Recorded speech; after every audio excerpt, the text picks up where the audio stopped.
Hey, bro. So here we go. Welcome to episode 3 of the Sports Therapy Podcast, bro. Like, real quick, dog. We made it to episode 3, man. How you feeling about that? I feel good, man. I think people have liked it so far. I think Yeah. we're going to continue to improve. Yeah. And I've enjoyed it, man. Same, man. We are fast approaching 20,000 subscribers. So if you subscribe to the Sports Therapy YouTube channel, man, thank y'all so much. Obviously, Thank you. none of this is possible without y'all. Now, with that said, we also want to announce that we are officially on Apple Podcasts, we're on Amazon Music, we're on Audible, and we're gonna be coming super soon to Spotify and Google Podcasts. So that's like right around the corner. You know, we're gonna be launching a separate YouTube channel for the podcast clips. So that'll just be like bite-sized, kind of juicy stuff. If you want to get straight to it, it's more to help us kind of get the podcast out there in YouTube's algorithm and hopefully help kind of grow the sports therapy family a little bit more. But make no mistake, if you sub to and watch one of these, like if you can only sub to and watch one of these, we prefer it be this one with the full podcast with all the context, but the clip channel is going to also be available. All right. If you're looking to help us out, just go ahead. We're going to link it below. Just go ahead and subscribe to it. Help it get going into the algorithm and just help us grow. And we appreciate that. Yep. Also, quick reminder, every single Tuesday, that's when these are going to go live, the full version, every single week, right here on the Sports Therapy YouTube channel. So make sure you subscribe. Make sure you got your notifications enabled, and we can pop off like that. All right. Today, we're going to be talking about our individual athletic journeys and kind of how we got to the point that we at right now. We're also going to be talking about the flurry of injuries that happened this past Sunday. Like, it was crazy. Everybody was going down. We're going to discuss that briefly as well. We're going to also, of course, you know what I'm saying, we got to get to the Sports Therapy Bowl, Browns-Bengals, last Thursday night. Got to discuss that. We're going to do a Week 3 preview. We're going to talk any other NFL action that we watched. And if we have time, we may briefly discuss like the Xbox, PS5, the new console generation thing. That'll be at the end. You feel me? Other than that, bro, we're going to go ahead and jump in. And I'll start out with a question, bro. So give me the rundown on your athletic career. Kind of give me your journey. Give me where you started. Give me where you ended. You know what I'm saying? Just do your thing. Tell me the story. That's what you do. Okay. Also, while I'm thinking about it, I'm just going to address it because people asked. This Vikings helmet behind me is a signed family heirloom. My grandma won it at an auction. It is signed by Randall Cunningham, and it's just been passed down to my dad, to me, so that is why that's there. That's and dope. I just wanted to address that while I was thinking about it. Yeah, that's cool, bro. And we felt that the reason to talk about these athletic journeys was to keep helping you guys understand us and, you know, vibe with us going forward. That's why we're doing a lot of these personal stories. So for me, I run a football YouTube channel, and to be honest, football was my life growing up. I didn't care about a lot outside of sports, and I just gravitated towards football at an early age. I said in the last episode that I was a Browns fan, but ultimately I loved playing football more than anything in the world. The two things, okay, first off, I was talented, but the two things that got in my way by the end was my mental, like my weak mindset, because I was too self-critical and I was too hard on myself, and I was injury prone. So I had to tell you this. My nickname in junior high and high school was Crumpled Paper. Good God. All the coaches called me Crumpled Paper. And at the time, origami was one I got as well. And that was because I would get tackled and it'd be that pile, and then everyone would get off the pile and I'd be like twisted up on the ground and they wouldn't know if I'm getting up or not. Damn. So that was the running joke nickname that I got. And the thing is, I hated it. I absolutely hated it, but I didn't have the backbone to stand up to the coaches who called me that, because it happened there would be something every week. So, you know, my mindset was, I'm going to become a professional football player. That's the big dream that every kid has, right? I get to high school and I'm a speed guy. You've seen me. I'm not that big. I'm 5'11", but I played at about 155 pounds. Yeah. And I played running back. Yeah. If you're going to play running back, you better be able to do a lot given that size. Right. And I was fast. I was quick, but I couldn't I wasn't durable enough to sustain that 20 carries plus type of back, you know? So my junior year in high school, we're getting ready to make a state run, state run. My team hasn't made the playoffs in 20 plus years. Okay. Okay. I am technically the backup running back, but I'm more of like that third down back where I'm returning kicks. I come in for like pass plays and scat back. Yeah. Yeah. Our starting running back, who's an all-state back, in the game to get into the playoffs, we have to win it. He gets hurt in the first quarter. Okay. And it's my first chance to like prove myself at the varsity level. Eminem moment. And yeah, so it's one of those, all right, time to put this team on my back kind of thing. And I had a killer game. Okay. I had one of my first carries was a pop off. I juked out a guy who got a scholarship to Oregon. I dropped him to his knees. And I ran around him, got like a 50-yard run, pop off moment. And the rest of the game I just dominated. I had like 175 yards and we ended up winning that game. And then you went crazy. Yeah. We went. It was the first time we'd made the playoffs since before I was born. Huge moment for my school. Yeah. So like I was interviewed by the newspaper after, and going into the playoff game, it was like, all right, this is our time. This is our chance to make a state run. This will be something we'll think about forever, right? The game plan is around me, and it's like we're just rolling with the flow of how the game went last week, and in the first half of the playoff game, I'm killing it. And, right before halftime, I run a wheel route. I catch the ball. There's a defender right in my face as I catch the ball, and I kind of shake him and juke to the right. I hop juke to the right. When I juke, a defender comes in and catches me, drives me into the ground with his helmet on my jaw, and it instantly fractures my jaw in 3 places. And so what ended up happening was I was on my team sideline and I was on the ground and I was yelling, I lost my teeth. I think I lost my teeth because I bit down. My jaw had shifted over by like 3-4 inches. So when I bit down, there was something wrong. So I was yelling, I lost my teeth. And my running backs coach was like, you okay, man? He picks me up and just blood is just like going down my face. Yeah. And so they pulled me off to the sideline and they're trying to talk to me, but my whole mouth is just like, it feels like wires, like when you have a bunch of wires coiled up. Yeah. That's how my jaw felt and like the back. So I couldn't really open my mouth. God damn. Turns out I broke my jaw, didn't play the rest of that game, obviously. Right. And I ended up having surgery the next day, which happened to be my birthday. That's brutal. Brutal, bro.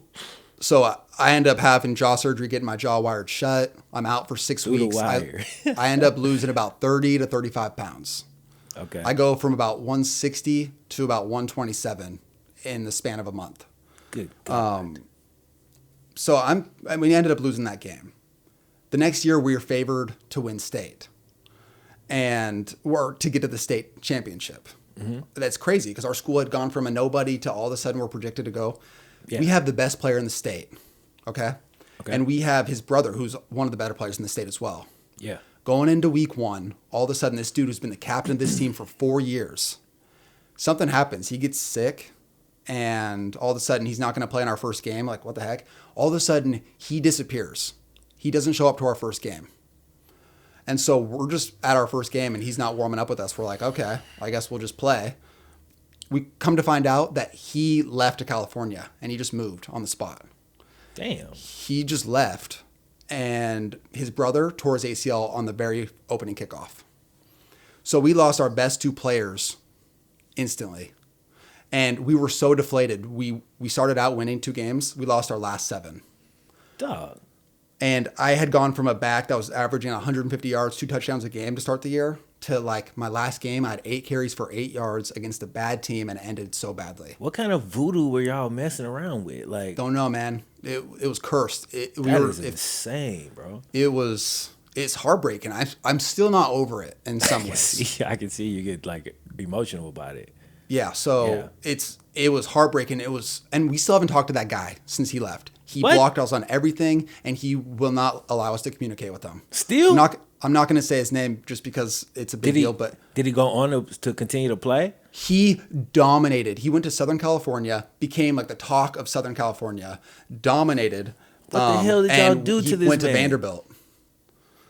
Your coach did something, bro. Our Something coach was an happened. asshole. Our coach was the biggest hard ass I've ever met in my entire life. Here we go.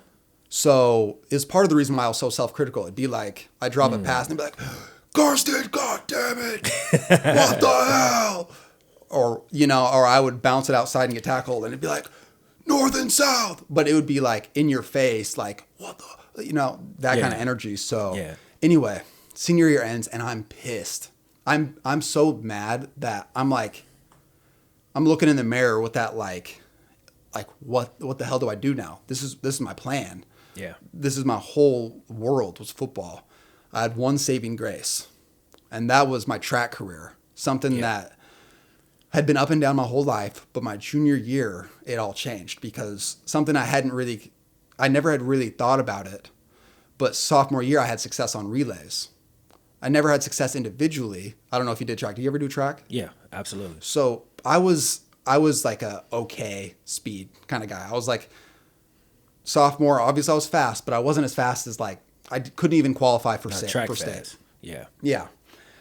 So my junior year, I'm just like football player doing track, right? Right. But the lingering issues from my broken jaw, I had stress fractures in my back, and I had a hard time training. So I missed most of the track season. Are you saying that the lingering issues in your jaw contributed to stress fractures in your back, or these are two completely separate issues? The same hit. So that hit, I got concussed, broke my jaw, and I had stress fractures in my back. Bro, who the hell is this dude that hit sticked you like this? It was some dude from the team we played, man. It was just, I don't know. It was just like a crazy freak incident. Jamal Adams? Like, my God. But my junior year of track, so... there's only one meet left in the season. I haven't ran yet. Okay. And it's the qualifying meet to go to districts. In Idaho, there is multiple different districts. You have to qualify with a certain time. You qualify with that time, you get into districts. Then if you get top 8 at districts, you go to state. Yeah. The time to get in the 100 meter was 11.55. Okay? It's not that fast. That's like a low end starter in football. Yeah. For your high school football team. I haven't ran 100 all year, and my fastest time the year before was 12 seconds flat. Okay. So it's just like, okay, let's see what happens. I run that race. I run 11.55. Okay. So I run the exact time to qualify. If I ran 11.56, my life's completely different today. I ran the exact time to qualify and I sneak into districts. Following week, I improve. I run 11.33. I sneak into the district final, 7th out of 8. Yeah. And qualify for state. I'm like 24th going into state. I end up dropping another third of a second, running 11.03, and I qualify for the state final. Nice. Then the following day, I drop a 10.9, and I get third in the state final. Crazy. Shocking story of the year. It's like all my coaches are hyped, yelling, freaking out. It's like the biggest underdog story of the year for the track. Like, no one, who's this Karsten guy? Like, where did this guy come from? He didn't run at meets all year, and he got third. Yeah. But the thing was, I was pissed because I thought I was going to win. I thought I was going to win. Shoot for the moon, land on the stars. Flash forward to how my football season went and it ended. I was so mad that night. I remember just, what do I do? I focused it all in, and I channeled all my anger towards track. I went into my bathroom and I wrote in my mirror. First thing I wrote down in capital, beat Bryson.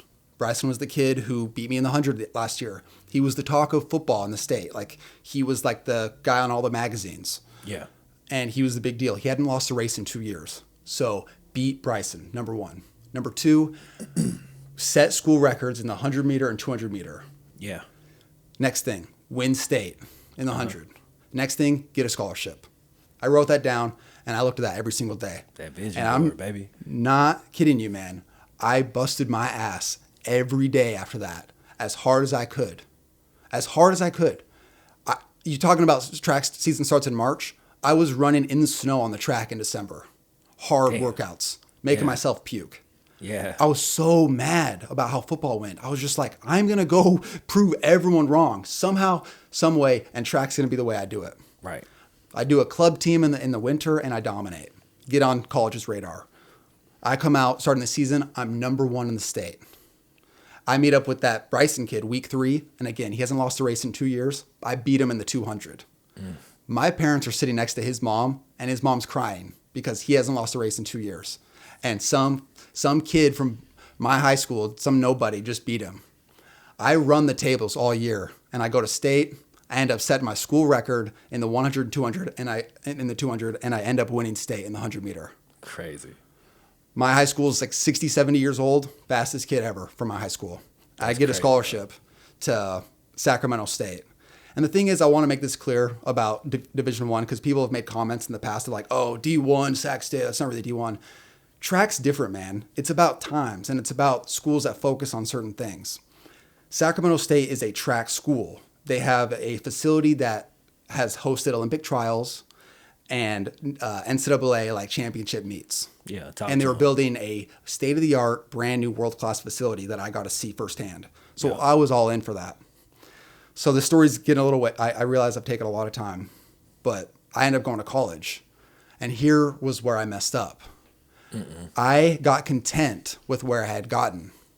No more writing on the mirror. Everything changed. I had arrived in my head. I had arrived. I worked my ass off still. Like it's not that I didn't work hard. Okay. But I didn't put the extra work in needed to continue to progress.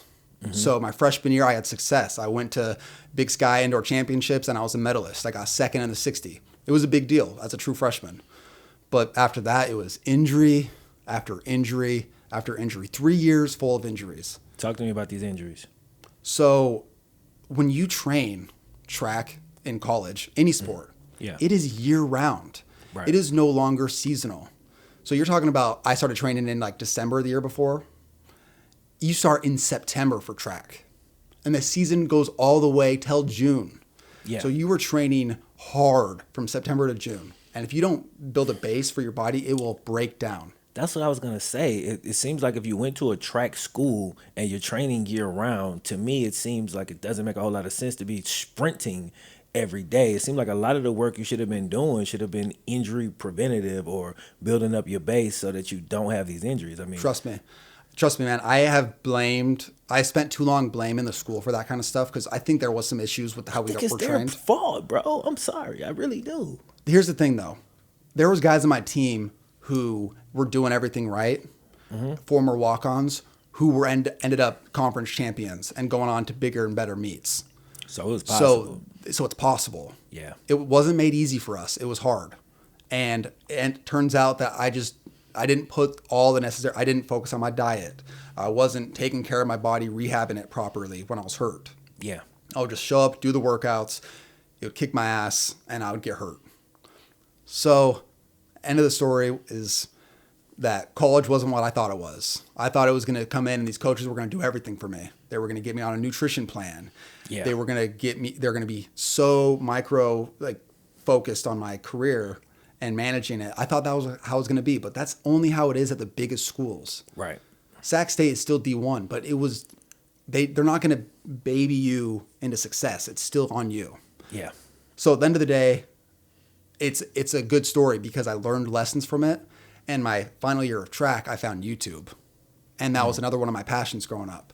Yeah. So I was able to transition from football, have success with track, and then transition from track into YouTube, something I love. And, it's working out. I'm making a successful living from it. So hard feelings, there's always going to be things I wish I did differently. But it's lessons learned that I can change from.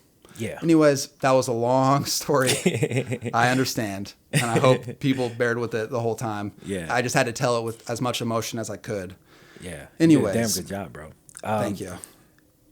My biggest takeaway from that story is the power of visualization and having a goal and writing it on the I wrote my YouTube goals on a mirror when I had no subscribers, when I was starting up. And dude, seeing that every morning, when you describe how you attack that every single day, it really does something. It kind of rewires your brain, and it's always working back there to kind of figure out a way to accomplish those goals. So you did that, but when you got to college and you crossed out all the stuff on your list, you didn't create a new list, and that I think is kind of where you messed up. You know what I'm saying? You didn't come up with new goals to chase aggressively. this is the last thing I want to say, and this relates to videos that I do all the time. I'm actually working on one right now for this, but my top 10 recruits from whatever year, where are they now? Yeah. I think the videos showcase a perfect example of kind of what I went through on a much smaller scale. I can't compare myself to top 10 recruits, but those guys were obviously crazy motivated and dominated in high school off of natural talent and probably the confidence of being the best. Yeah. But then they get to college and everything changes. You have to set new goals. You have to find a new way to succeed. And a lot of those guys failed because it was a lot of pressure and they just couldn't deal with it.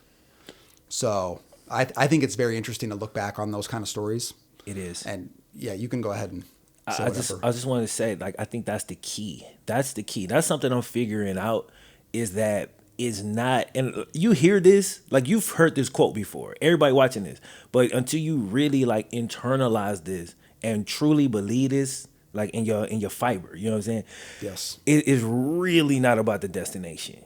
It's 100% about the journey. You never get there. Like, that's the thing. And if it's only about the destination, it's like you don't finish. Yeah. It's not over. Like, okay, this might be my temporary destination, but I gotta understand, when I get there, when I beat Bryson, Yes.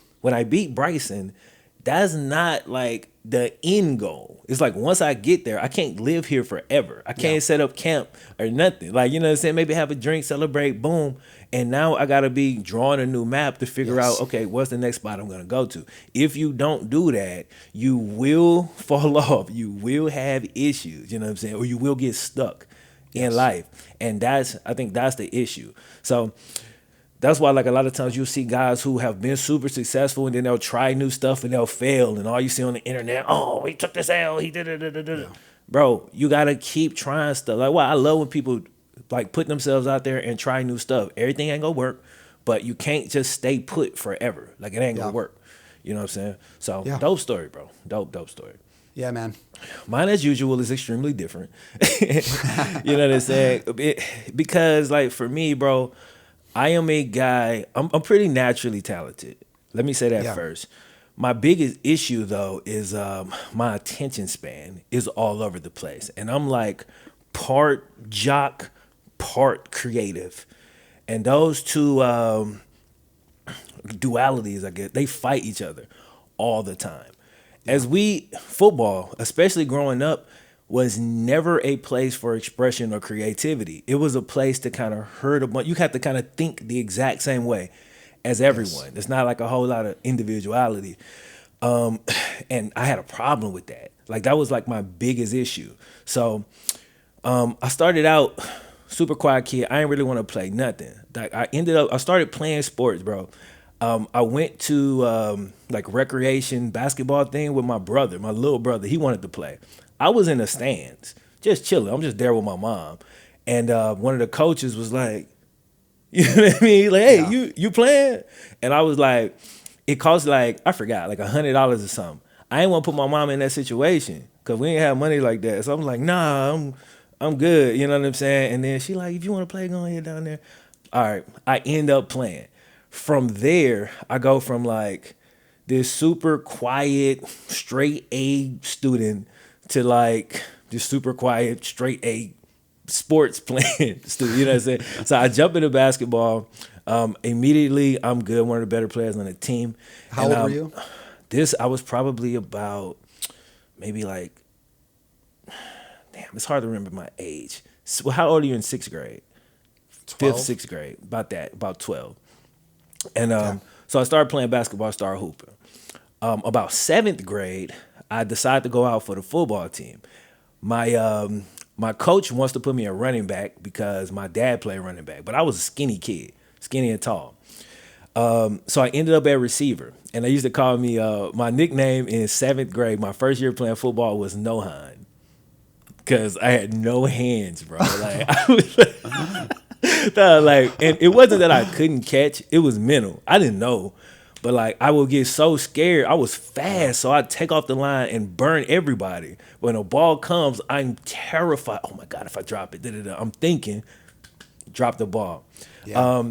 And this, where I went from 7th to 8th grade, changed my entire life.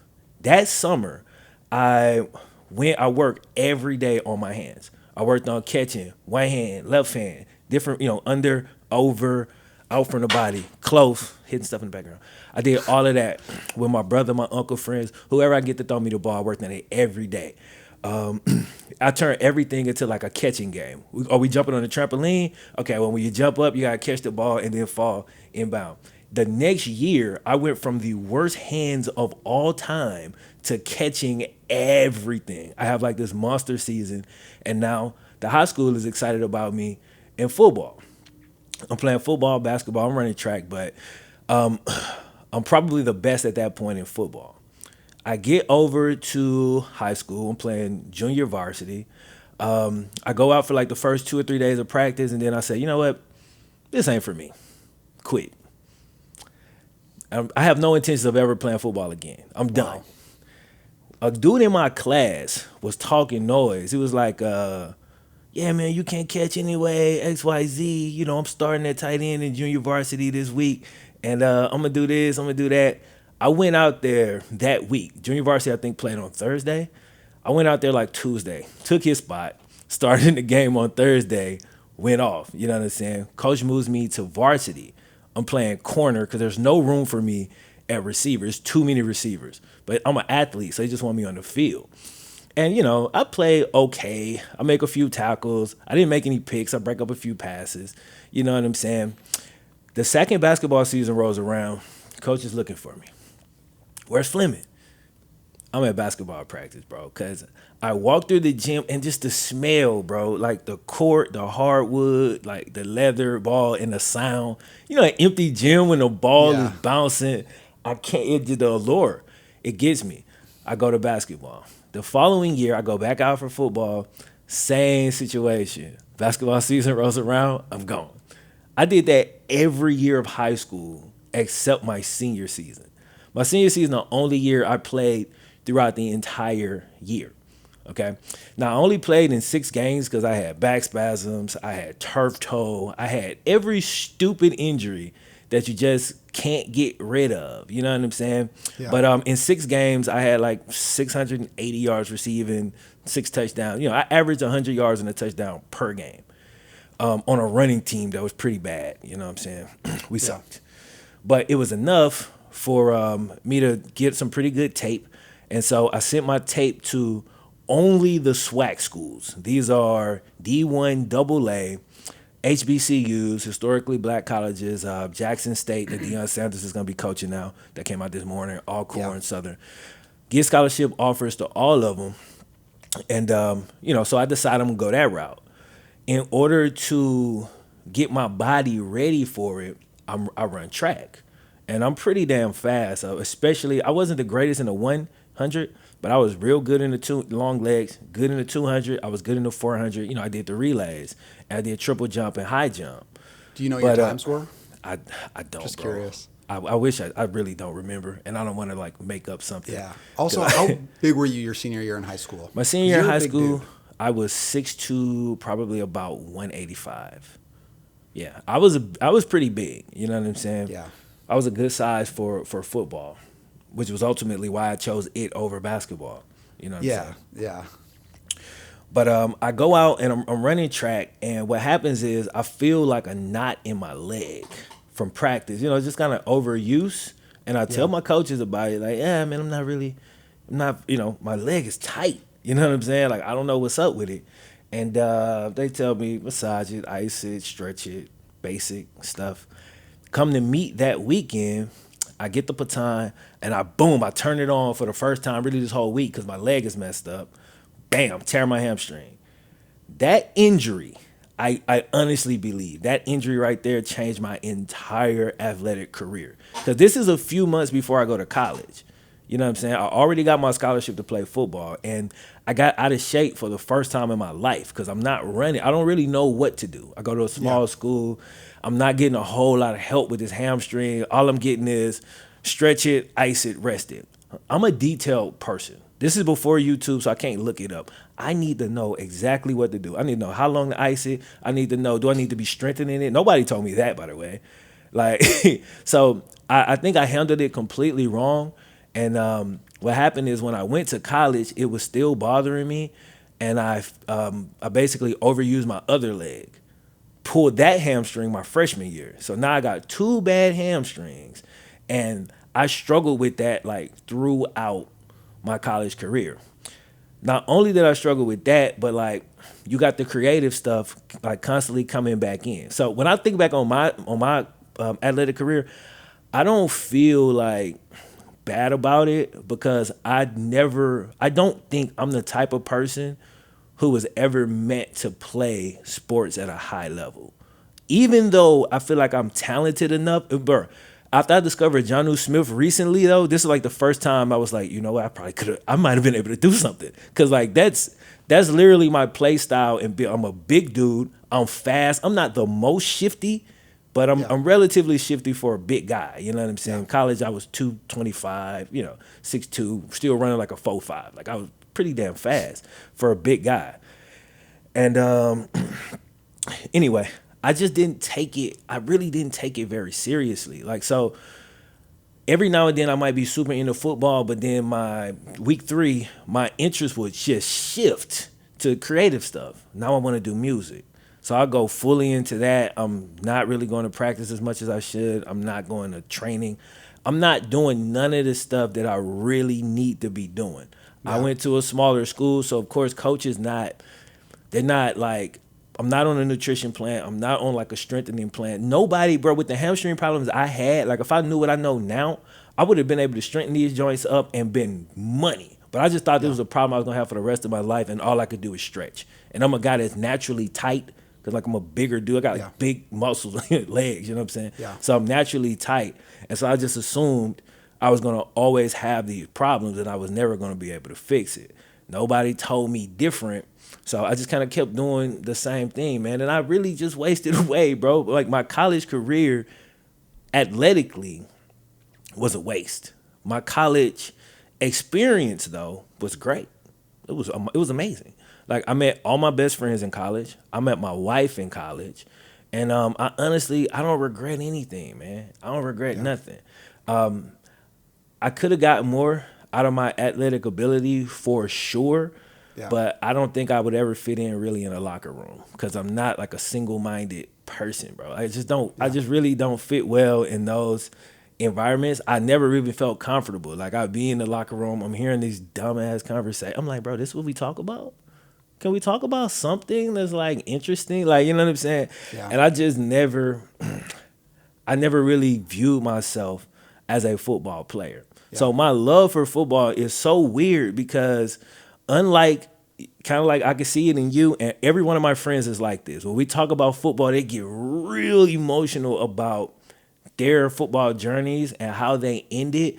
And I don't know if it's because I'm a person who I don't really reflect on anything negative. Like anything bad that happens, I just look at it like a lesson. I really do. And I say, oh, that was meant to happen.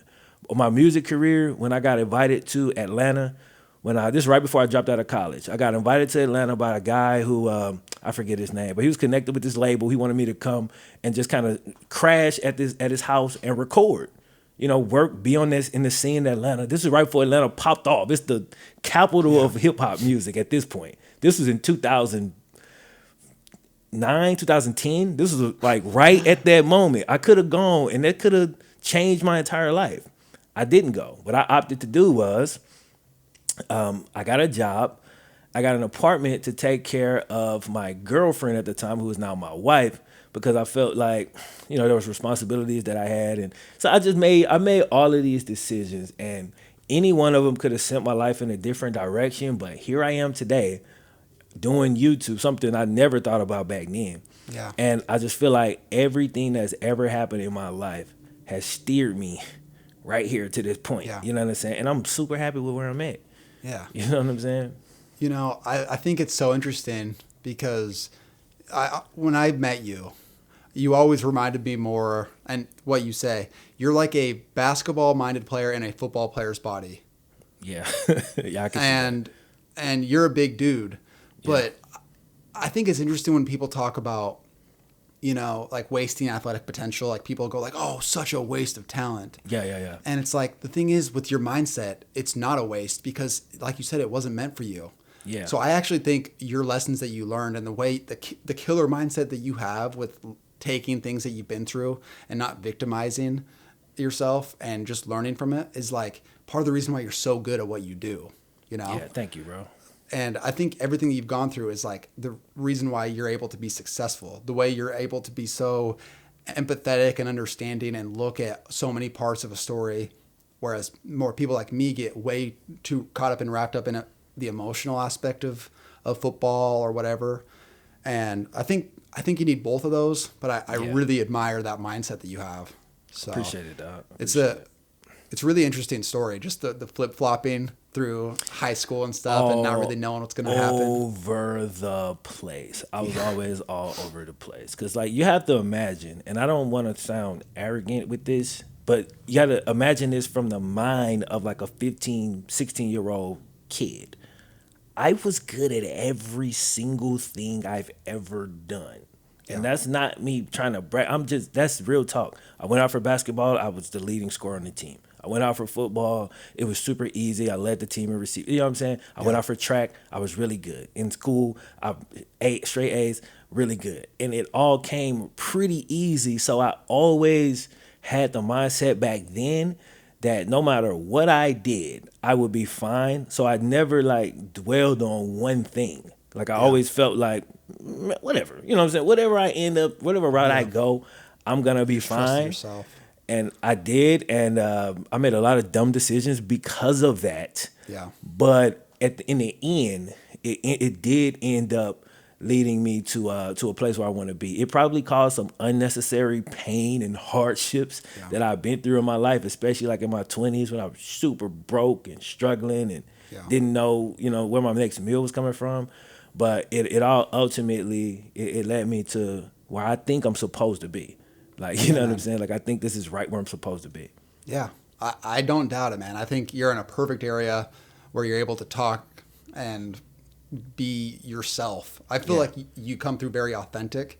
Yeah. And I really like that about you. So Appreciate it. It's bro. cool, man. Appreciate it, man. Just to transition, because I was thinking about it, you said 09 / like 2010 is like that, the whole music thing. Yeah. So that's about 10 years ago, right? Yep. So that's the same time that I was doing research the other day. I found out the year that Terrell Owens joined the Bengals. Yeah. Yeah. And I know that a lot of people know about Chad OchoCinco, Chad Johnson, and Terrell Owens, but they were the guys in the 2000s. They had the most hype. People talked about them. They were bigger than life, bigger than football. And they joined forces on a playoff roster in Cincinnati. Yeah. Talk to me about that. Okay. So that was an interesting time, bro, because the year before that, before T.O. came, we went like 10-6. We won the AFC North. So as you can imagine, we add Terrell Owens, and we're like, okay, this is through the roof right here. Like we're gonna actually make a real run at this. Like when the whole thing happened, bro, I was obviously extremely excited. T.O., one of my favorite receivers of all time. Let me just throw these out. Not in no necessary particular order, but like my top three, and probably a lot of people top three, especially that grew up in this era: Moss, T.O., Chad. They're my dudes, right? Watch everything they do. I always admire Moss and Chad's, like, Chad footwork is so ridiculous. Like, it's so stupid. Like, I've never seen feet like his. Yeah. Moss just a freak of nature, crazy speed, jumping ability, XYZ. T.O. I could relate to as a player, though, because he was big, he was strong, he was fast. He's not the quickest, but he was quick. Yeah. He didn't have the greatest hands, but he had hands. You know what I'm saying? So he wasn't the best to me at like really any individual thing, but he was so damn high level at almost everything that it just made for, just I guess made him into like the Hall of Fame player that he ended up being, right? So the personality of these two, like when they got together, I was worried. I was worried immediately. Even as like when I was younger, I was like, okay, how is this going to work? Because at this point, T.O. has been through, he had the San Francisco situation. He's had the Eagles situation, the Cowboys situation. Like he's had so many high profile situations that seem like much better situations than being like playing for the Bengals at that time that didn't go well. So I was worried. I was real worried. I was like, they gonna, but I didn't really know how close their friendship was. And really the thing I probably took from it the most, man, is just kind of looking at how their personalities work. The season didn't go well. We won like 4 games. We sucked, right? I missed most of them games because this was, like we were just talking about, this was right at the time I dropped out of college. I was broke. And I was at work. I worked every Sunday. So I didn't even see most of the games. So I'm watching, I'm like you used to be in church. You feel what I'm saying? I'm watching the stat. That's what I'm watching. Like, you know what I'm saying? To kind of see what was going wrong. And I went back and I watched like a few games, like the condensed version of the games recently. And like Carson was really bad, like in all of those clips. But I don't know, man. It should have been a real special time, but it ended up being kind of forgettable because we were so bad. You know what I'm saying? Like we were really bad that year, man. 4 wins, and so it wasn't a whole lot of hype behind it to me. Like it started out hyped, but then it really didn't live up to what we wanted it to. T.O almost got to 1,000 yards. He was like 950. Chad didn't get 1,000 yards. Chad was starting to lose some of that top end speed. Bro, T.O was like 36. He was they were old both in their veteran at that years. point. And so it just really, I don't know how people that's not Bengals fans view that situation, but honestly, for us, as exciting as it started out, it dwindled pretty fast, and it got kind of forgettable, to be completely honest. Well, it's not even talked about really anymore. Well, yeah. That's because we didn't make any type of run. We didn't really make no noise, bro. No. We didn't really make no noise. No, and it's like markets like Cincinnati, even Cleveland, it's like when things go bad, it just gets swept under the rug, and it's like no longer a talking point after week 3. You know? Yeah. So, it's unfortunate because, like, looking back, I want to see more of those, like, hype roster situations, those hype moments that could potentially actually work out. But it's just, it's something I want to talk about eventually, the whole, like, receivers making, like the loud receivers, how much of a difference they make in a locker room and on the field. Yeah. But I think we should transition to... Before we do, I want to say real quick, because the football is forgettable, but I do want to say that Chad and T.O are 2 of the most interesting people to ever play football, bro. Definitely. These dudes are so damn interesting. Like, the person Chad is like the person that I want to be. Like, dead ass. Like, Chad, bro, the man is extremely outgoing. He's authentic. He's real. He's not, like, cheesy, but he's incredibly kind. Like, this is this dude, bro, if you follow him on Twitter, he's leaving $2,000 tips at like random restaurants. And let me say, bro, I've been like super broke, and my wife worked as a waitress. When you get a big tip, it changes, bro. That changes your life for like a month. Like, it really does. It's a huge deal. You know what I'm saying? And like, for somebody like him to be doing that and then just kind of spread love and good vibes and positive energy, it's something that I just feel like kind of go overlooked. Dude was villainized a lot when he played, but people really didn't kind of, if you just really look at the person Chad is, everything he did was harmless fun. Like, he wasn't like a person that was getting into any type of real trouble, didn't drink, didn't smoke, didn't do nothing. Just showed up every day. He wanted to win, but he also liked to have fun. That's how he always played the game. T.O., socially, he just struggled mightily. You know what I'm saying? I think he grew up, he was kind of isolated by his grandma. And it created this, he really didn't know how to just get along with people. You know what I'm saying? Yeah. And so there was a lot of things he'd do that he'd think, oh, this isn't really a big deal. And it's a huge deal, T.O. You can't say that, bro. You said you'd rather have who over McNabb? You can't agree with Mike. You can't say, if Michael Irvin say, man, if they had Brett Favre, they'd be undefeated. You can't say, yeah, I can see that. You can't say that, bro. Like, you know what I'm saying? You gotta pump your quarterback up. He never understood that, and it caused him so many problems. But I honestly think that at the core of them, both of these dudes are incredibly good people. I think they good men, and they was great receivers, bro. Their stint with the Bengals together didn't go great, but they remain 2 of my favorite players and 2 of my favorite people to play in the league. You know what I'm saying? Love them dudes. They need a show together, you know. Well put. Yeah. Well put. Yeah. All right, we can So, transition. My bad. Yeah. So you just want to start with the sports therapy bowl? Yeah, let's jump Been in. a few days. It's been a Yeah, few it's days. been a few days. It's been a few days. Do you want to open it up? You want me to? We lost, so I guess you get the pick. Okay, I'll open up. Okay, go ahead. You know, honestly, just looking at the game, I thought it was very fun to watch. Yeah, it was I thought fun. it was a very entertaining game, which doesn't always happen with the Browns and Bengals. True. So, seeing the success of the Browns offense gave me hope. And seeing how easily Joe Burrow dissected the Browns defense both impressed me with Burrow and has me worried about the Browns defense. Yeah. But honestly, if you look at my optimism meter for the Browns right now, 1 out of 10, 1 being put the brown paper bags over our heads, and 10 being we're going to the Super Bowl, I'm at like a 5. Maybe. I think that's a good number. Yeah. I was probably at a 4 a week ago, and I'm not too high off that win because, one, the Bengals aren't going to be as tough as some of the teams that we're going to play later on. Ravens, Steelers twice, whoever. And if the Browns can't prove consistently that they can do what they did on offense, that's like the biggest concern to me. The defense is dealing with injuries in a new system. It's going to take some time to improve that, and it's going to be a liability for a while. And I don't know if I trust the offense yet. There's never been an identity with the Browns. It's part of the reason why they have a losing culture. Yeah. Clearly, they can run the ball, and clearly it's going to work. Yet, as soon as I tweet, oh man, the Browns can't stop running the ball well, they throw it across the middle and it's picked off when they didn't have to throw it. Yep. So it's just decision making, sticking to your identity, knowing what we are. What are the Browns right now?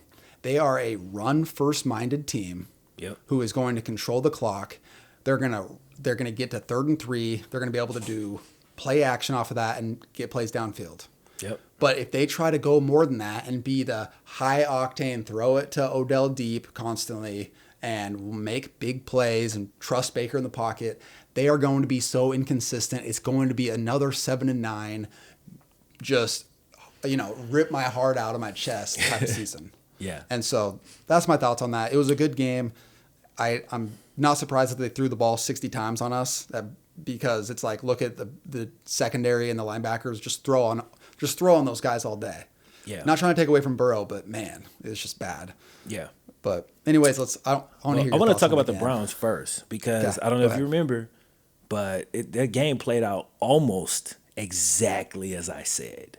Almost exactly as I said. The one thing that I said, when y'all take these shots, y'all gonna take your Hail Mary shots with Baker because I understand, like, just from an ego standpoint and a Odell need the ball standpoint. I said I thought that wouldn't work, but I said if it works, we lose automatically because I knew we couldn't stop the run. Yeah. Like, I knew we was gonna struggle with the run mightily. And Nick Chubb, Kareem Hunt, y'all's offensive line versus my below average run defense was it was like watching some kids try to tackle their dads. It was bad. And I was like, yo, this cannot possibly be easier. Like, to run and get 15 yards per carry.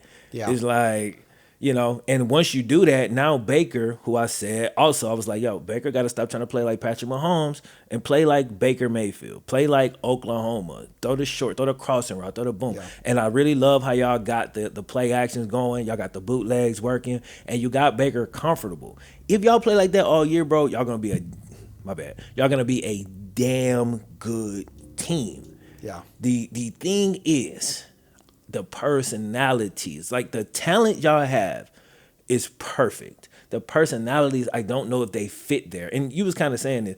I don't know if Baker is cool with throwing 20 passes a week. I don't know if Odell is cool with getting 5 targets. You know what I'm saying? This week, one happened to be a touchdown, so that, you know what I'm saying? Like, well, what happens if that play is not completed? And now Odell got 3 catches for 30 yards. Like, how does that play out? That's the only concern I really have with y'all. You know what I'm saying? Yeah. Now, I said that we'd struggle mightily if Reader and Geno didn't play, because at the time I didn't realize Mike Daniels was also hurt. Reader ended up playing, but Geno and Mike Daniels didn't play. So we had one D tackle playing. And even if they were playing, y'all was still going to go crazy on the run. Don't get it twisted. But it just made it even more exaggerated. You know what I'm saying? So it was one of those situations where I was proud that my team stuck in there. We left a lot of opportunities on the field, but there was almost no way we was going to win that game with our inability to stop the most basic run plays. You know what I mean? If we can't stop a dive from going for a first down, then you can't win. You know what I'm saying? You can't win in the NFL like that.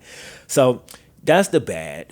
The good for the Bengals, offensively, despite a porous offensive line, especially that right side, they sucked. Burrow, the dude is legit, man. The dude is so damn legit. He sat there and really, he played like big boy quarterback. He didn't have a run game going. He didn't have no play action working. He had to just sit there, read, dissect, and play like grown man veteran quarterback with, little help. Yeah. He also didn't have a true number one receiver in this game because AJ Green, whether it be age or rust, we're not sure yet. And look, AJ, he's not on. All-time great receiver, love the dude. He had a really bad game. And this award is amazing. But how many passes hit AJ's hands that he didn't pull in? And as a Bengals fan, I know those are catches AJ Green makes. So hopefully he'll get all of that kind of going and, as we move forward. But I just thought the receivers really didn't help him. Like they didn't make – there were a few, but they didn't make very many plays where it was like they kind of bailed Burrow out. Like every play they made was gift wrap for them. And I want to see them help our rookie quarterback out more, bro. Make that tough catch. You know what I'm saying? Like, don't drop that one-hander in the end zone. Yeah, the dude grabbed your entire arm and the ref missed it. Catch the damn ball. You're AJ Green. We need it. Tyler Boyd, TB, you don't drop passes. He dropped that touchdown when we were still in the game at that point. It was like a little, I don't know, I can't remember if it was a speed out or a crossing route, but he was like right on the pylon. He drops it, slips through his hands. And then the other thing was when we stopped y'all on the one and then turned it back over on the one, it's like, all right, that's game.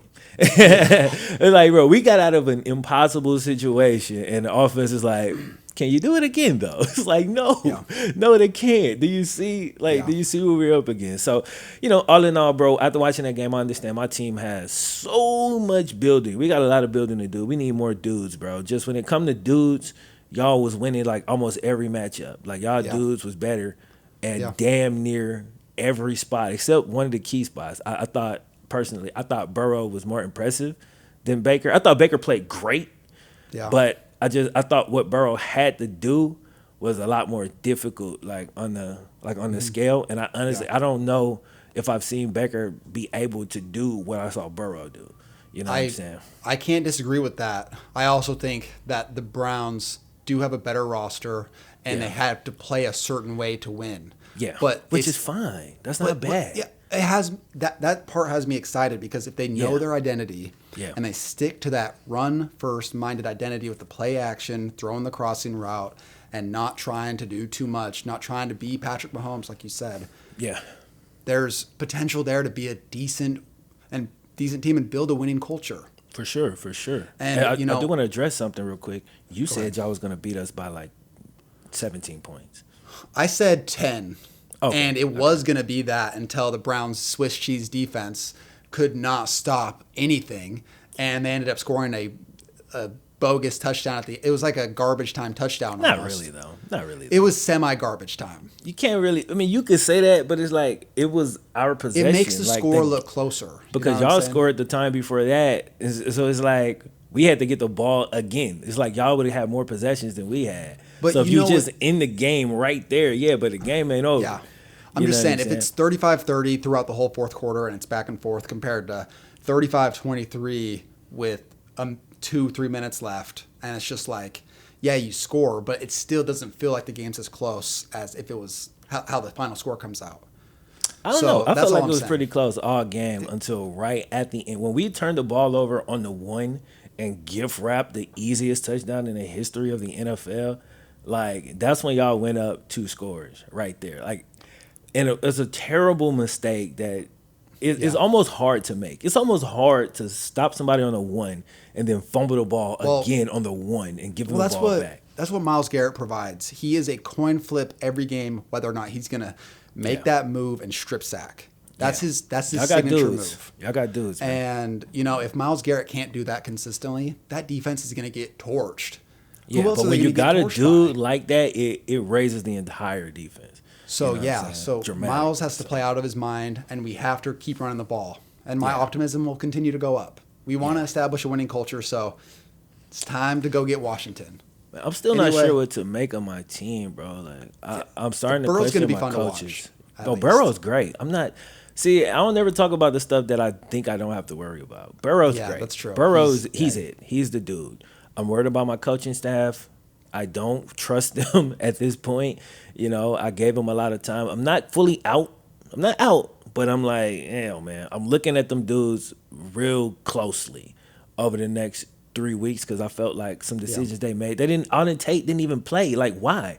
Why was Auden Tate not active? He's like one of our best receivers, and you activated Erickson, who's a punt returner who never returns punts. It's like, why is he active, bro?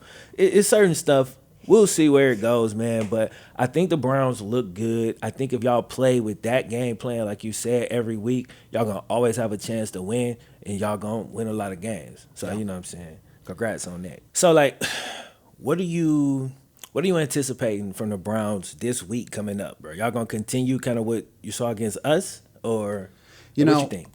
To be honest, I haven't seen enough film of I haven't watched too much of the stuff from the Washington's games, the first 2 games. But what I saw was that they came back in both the games. The first one, they ended up coming back against the Eagles and winning. And this last one, they came up short. That has me a little nervous because the Bengals were knocking on the door in the Browns game. Yeah. And it's like, if one thing goes wrong, they decide to throw again on 3rd down and it doesn't work, or whatever the case may be. It just has me a little worried that the Browns could let off the gas and things don't work as well.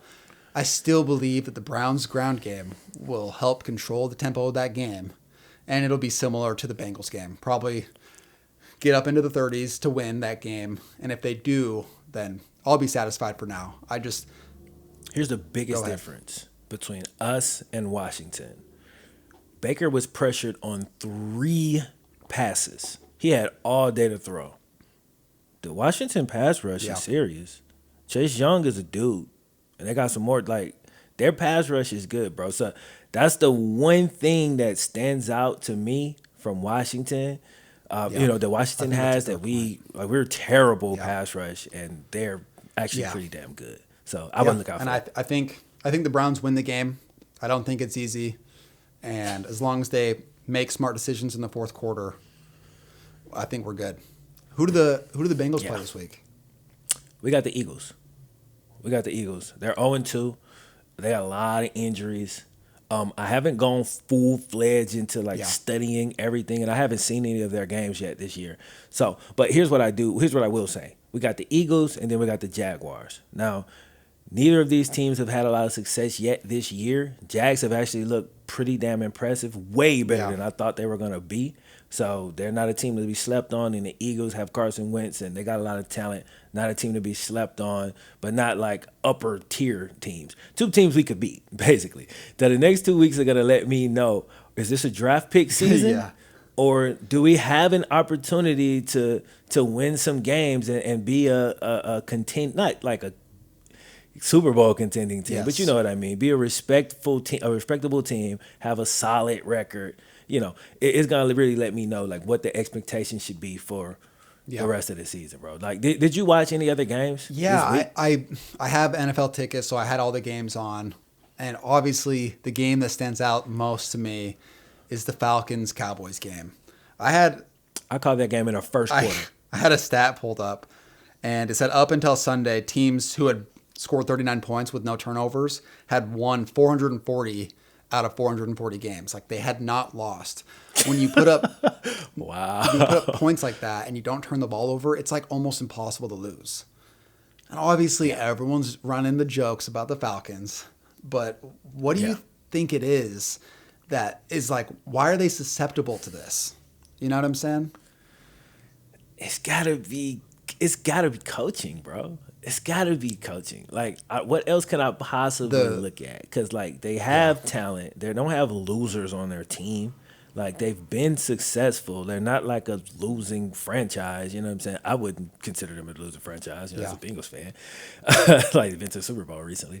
But it's something about that team, bro. I turned that game on, and the Cowboys was up 17 or 20 points, something in the first quarter, and everybody in the party was like, "Oh, blah blah blah." I said, bro, like, don't forget. I said, bro, the Cowboys are gonna come back. They're not coming back because it's the Cowboys. I said, but they're playing the Falcons. I'm like, bro, the Falcons, they will blow a lead, bro.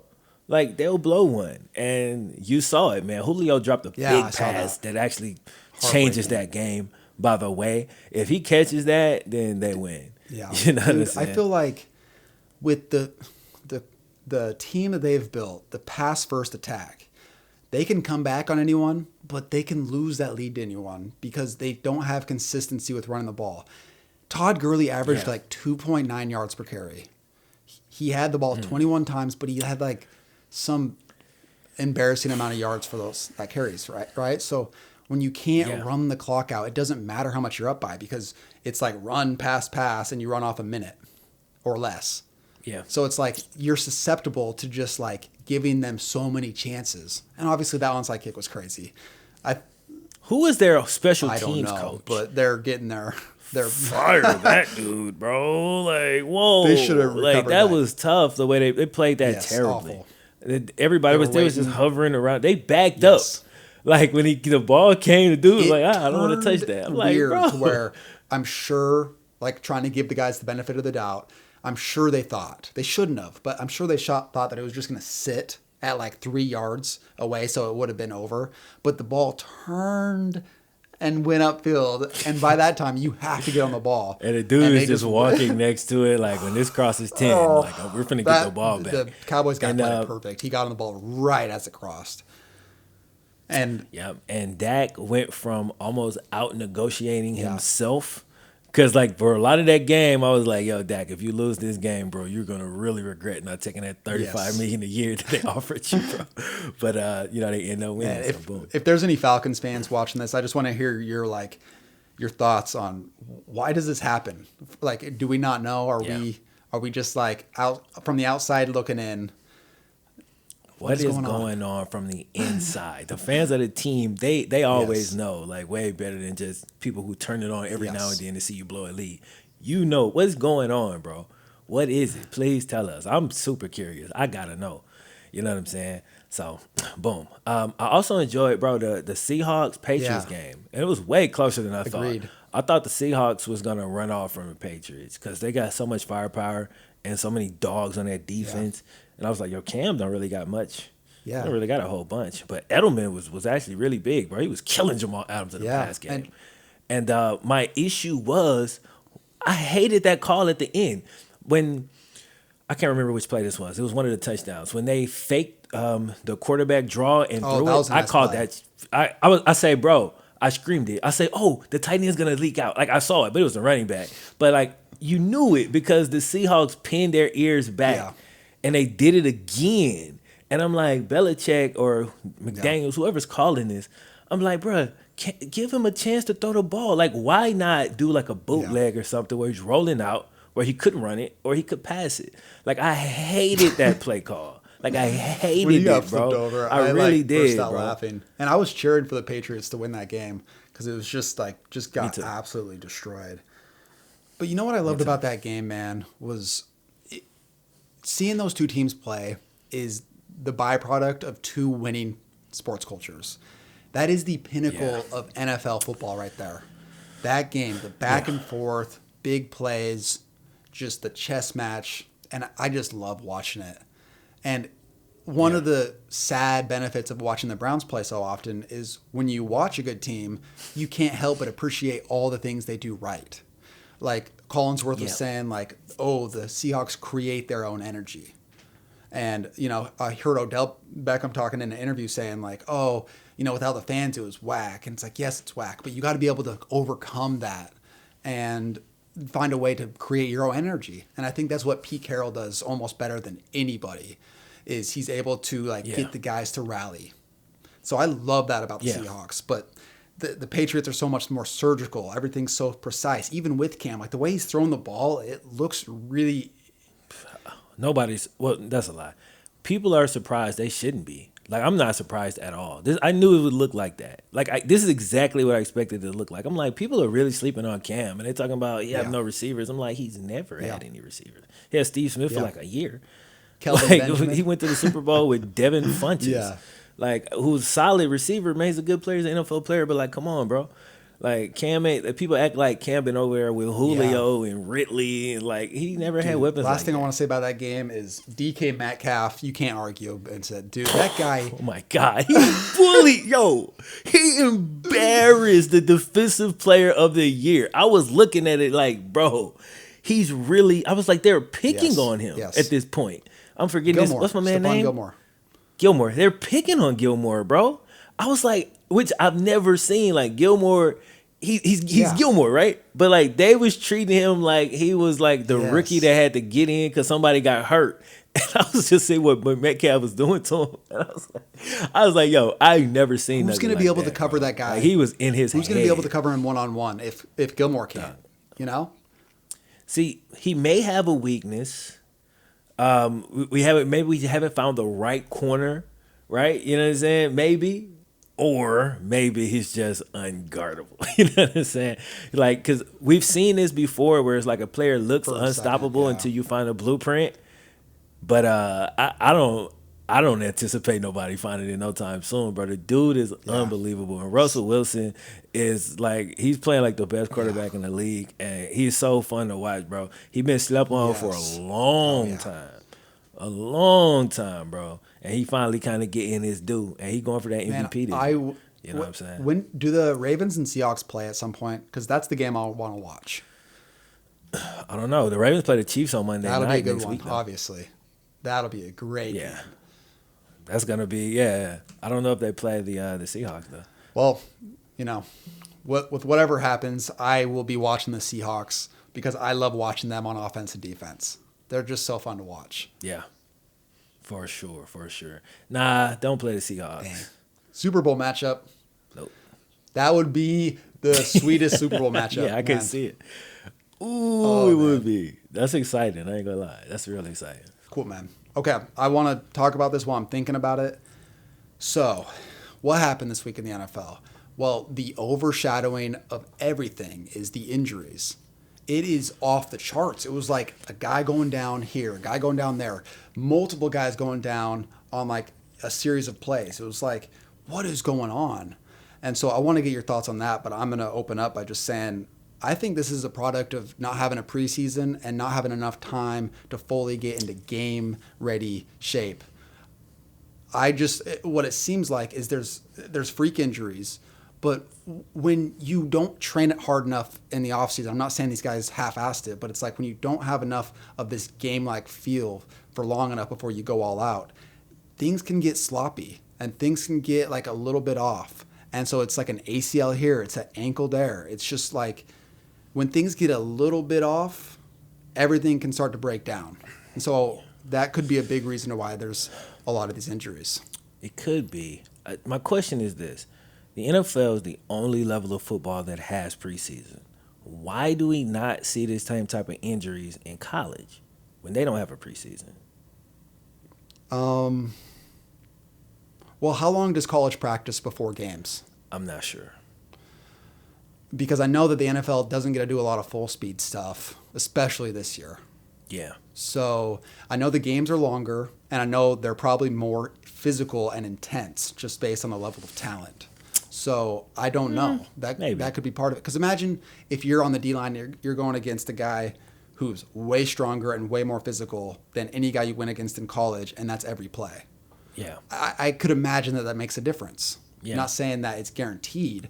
It just that it's there. The chance of you getting into a more physical battle with a guy who's just as good as you. College, like I said, they go harder.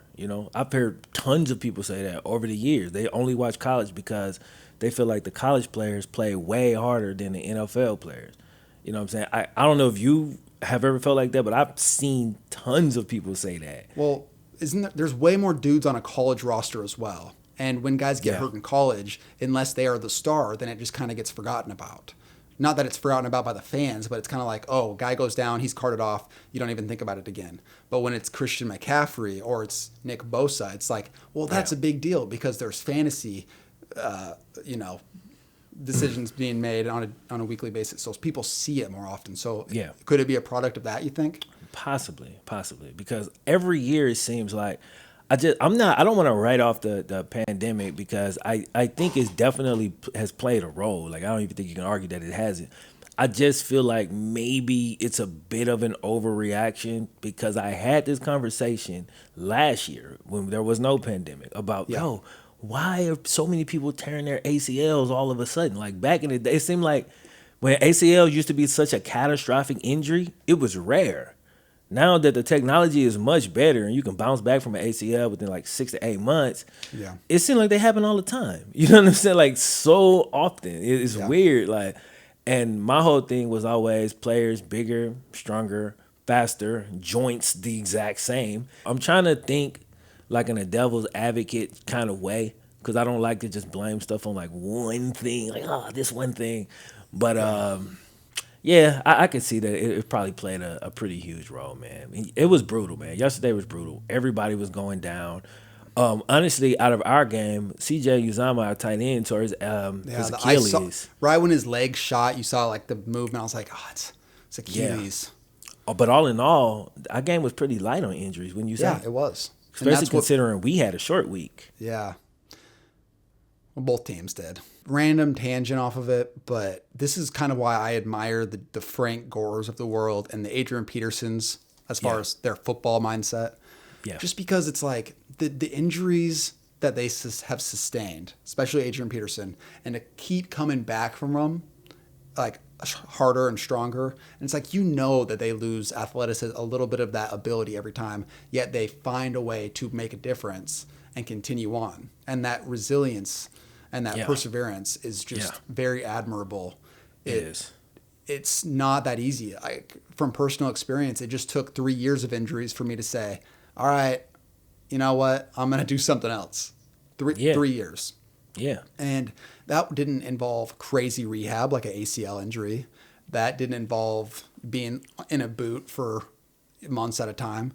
So for all the dudes who come back stronger, I think we need to give a lot of credit to the guys who come back from ACLs, from Achilles, from any sort of serious injury, because not only is it brutally hard mentally on you, but to come back stronger, that's incredible. It really is. Yeah, I agree. 100%, bro. 100%. I think the average person they never really take the time to try to put themselves in the place of an athlete. We live in this country where it's so damn weird. People really think, like, if you ask people what's the most important thing, they'll never say money.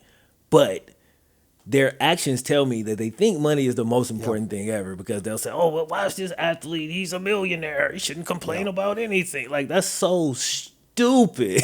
Like, it's so dumb to think that because I have money, all of a sudden my other problems don't exist. Like, these dudes got money from football because they've put so much into it. Yes, sure, you got to have some athletic talent in the first place, but there's tons of people with athletic talent. In order to get to the level of these cats, you putting in hours, bro. You're sacrificing a whole lot, and there are no guarantees, especially until you get to the NFL and sign that contract. Ain't no guarantee. So all that work that you started putting in way back when you was a kid can technically be wasted, right? It's not like going to college, 4 years, I passed these classes, boom, I'm going to get a degree. Nah, bruh. You could do everything right and still not make it to the league. So you really have to admire like what these cats are able to put in and take this big, huge gamble for a game that they love. And then once that's taken away from them, it leaves their life, it is their identity. Yeah. So it leaves their life feeling a bit empty. You know what I'm saying? That's why it's so hard for football players, not all, but a lot of football players to transition after retirement. Like this has been their life forever for like the last 30 years. And now it's gone. And people are like, well, you're rich, so you should be great. Like, no, bro. Like, I don't know who I am at this point. Like, without, bro, Adrian Peterson, when he's no longer a running back, do you understand how long he's been a dominant run? Like, he's a running back. When you ask Adrian Peterson who he is, like that's probably the top line of his. I'm a running. Like he a running back through and through and through. So once that's no longer there, it's gonna be tough, bro. And every time you get an injury, that possibility have to creep into your mind, especially as you get up there in the years. You know what I'm saying? How many times can you come back? You know? Yeah. I just thought about this, but this is sports therapy, and I know people watching. A lot of these people have dealt with injuries that have been brutally devastating on their lives and their athletic careers for sure. So yeah, if you want to comment down below, like a serious injury that affected your life in some sort of way, we can have some sort of communication down below in the comments and talk about this stuff. And all of us can sort of bond together over the injuries we had. Cause it's like, I know you've talked about having injuries. I had multiple devastating injuries, like getting my jaw wired shut, that ruined my life for a long time. Like it was, I still have issues with it. Yeah. And so let's just, I would love to have that kind of conversation down below. So just saying that. Agreed, man. And like, I'll say this real quick before we move on. Like that stuff, it almost surprised me. Like this past year, I completely tore my hamstring again. Right. So I couldn't walk for like 3 weeks. Yeah. That's and awful. The way it affected me mentally kind of caught me off guard because what I was just saying with AP, like I do identify myself as an athletic person. Yeah. And when it's gone and I'm trying to rebuild my leg and I'm at the gym squatting the damn bar, struggling, and the dude next to me, this big ass dude can't even, you know what I mean? Like they don't know, because I have no balance in my, like, because this leg is way weaker. I build it up now. But like, bro, that process for something that simple, for a dude that's not even my livelihood, it's so damn tedious and strenuous to keep your mind in the right place as you go through months and months and months of trying to get just back to where you were. Like losing progress in anything is so damn painful. Like if progress is the key to happiness, and I think it is, like going backwards, you know, it's like the key to sadness. You know what I'm saying? So you gotta really like find this place in your mind. You gotta have a lot of strength, a lot of resilience to be able to get through that and get back to where you were, and then hopefully a level beyond that. You know what I'm saying? Yeah. And last thing I want to say on injuries, man, you have to be able to leave your ego at the door and know what you need to do to get yourself better. Yeah. Because I can tell you how many times that I rushed back into thinking I was better than I was, and just going right back to ground zero, and it bringing me that much lower into that pit of misery and woe me, and I'm never going to get better. Yeah. And losing that mental edge that I need to get better. Yeah. So learning how to deal with that, knowing that, hey, if you're going to go to the gym and do exercises that make you look like a doofus in your mind, you got to get over that, or else you're going to continue to try to do what you can't do at the time and keep setting yourself back. So it's one of the things I've had to learn the hard way, for sure. Set yourself up for success, man. You got you got supplement, you got joint support, you got, it's different things that you can do to try to prime your body, especially as you get older, so that you can at least do the basic things that make you happy, bro. You can go to the court without having to worry about injuring yourself. You know what I'm saying? You can go to the gym and perform like some of the same. And like that stuff, I think it go a long way with like mental health too. Just ex-athletes being able to be athletic, even if it's on like a small level, like you just at the wide hooping, man, that go a long way for your mental health for an ex-athlete. You want to keep that as long as you can. Yeah. You know what I'm saying? I hear way too many guys think that they're done. Like dudes 30s, 40s thinking like, oh man, my childhood's past me. I'm focusing on other things. And they don't actually take care of their body, and they just give up. Yeah. And that's just a heartbreaking mindset, because being physically active is such an important part of your well-being. And especially coming from an athletic background like us, like if you're slacking way too much right now in your life, and you know that you can be out there and going to play basketball or going to play tennis or whatever the hell you like to do, It's like you can get there at any time. You could be 40 and not worked out in 15 years, and you can get back there. I think the issue is people want to go right back to where they Yes. were in their prime. First thing you got to do, you got to educate yourself. Most of the stuff we grew up on with injury prevention and strength training is outdated. Most of it's stupid. Yes. Most of it's incorrect. YouTube is your best friend. There's so many podcasts of dudes who study specifically athletic training. You know what I'm saying? Like they'll study specifically injury prevention, specifically how to build explosiveness or how to build a base that can withstand explosiveness. And that's kind of what I've been focusing on. And it's changed, like it's literally changed my life again. You know what I'm saying? It honestly has. And you gotta strip your ego, get rid of a lot of the stuff that you thought you knew, and just be willing to learn like a new way to train to kind of get back to where you want to be. And bro, in 2 to 3 months, you'll be so much further along than you ever could have gotten doing what you've been doing. Because what you've been doing is going out there trying to run a sprint at 100% on Yes. day 3, pulling up, and then being out for another year and thinking that I'm done forever. You are most likely, unless you have a catastrophic injury, you are most likely not necessarily done forever. You just gotta rebuild your body, get rid of your imbalances, straighten your hips, straighten your core, like all of this stuff that go to sleep, especially when you work jobs like this and you sit in the chair all day editing videos. Like that core go to sleep. You gotta wake that joint back up. You know what I'm saying? Yeah. So it's just educate yourself, man, and rebuild your body, rebuild your base. And it can honestly go such a long way and just changing your life and have you enjoy yourself a lot more than you probably have been currently. Perfectly said, man. I think. Yes, sir. Yes, sir. Are we going to talk about anything else before we wrap this up? Well, yeah, real quick. We can go ahead and discuss. I wanted to talk about the not in too much detail, but the next generation of gaming, right? The next generation of gaming is coming up, and there's a ton of hype around the PS5 specifically. I've been seeing this all over the internet, bro, and I'm like kind of confused. I don't really know what the hype is around the PS5 over the Xbox. They have pretty much the same hardware. You know what I'm saying? I think the Xbox actually has the edge in that. But you know, I don't know. I wanted to see, like, are you excited about the new generation of consoles? Do you not care? Are you on either side of the fence? And if so, which one and why? You know, growing up, I'm a gamer just as much as I am an athlete. They go hand in hand with my life up to this point. Yeah. I was waiting in line. I got out of school early to go get the PS4. That's how much of that kind of world I was in. Yeah. PS5, not so much.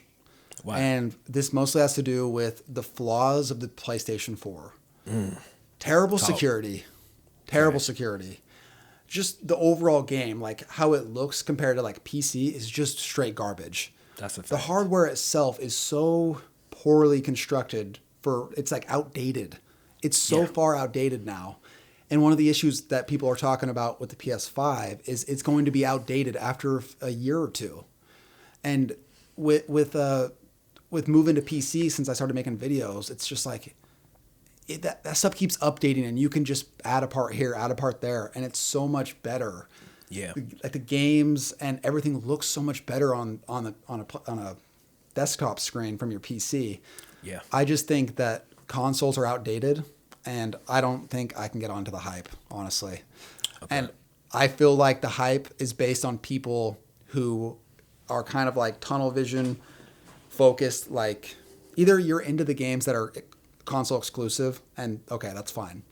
Or for the people who are like me, who play like sports games and just titles that are on every system, when you're like so focused on just PlayStation or just Xbox, it's like you haven't even thought really what they are compared to like a PC, and you're just so focused on like being like loyal to the brand. Yeah. As soon as I dropped that, man, it's been so much better on PC. And so that's all I have to say about that. Okay. So here's my thing. I own a PS4, an Xbox One, and I play games on my PC. The PC is obviously way better. Like I've played Warzone pretty extensively on every one of the consoles. the PC is obviously head over heels better, right? The thing that excites me about the new consoles is that the resolution being better is great, but the biggest thing is the frame rates, bro.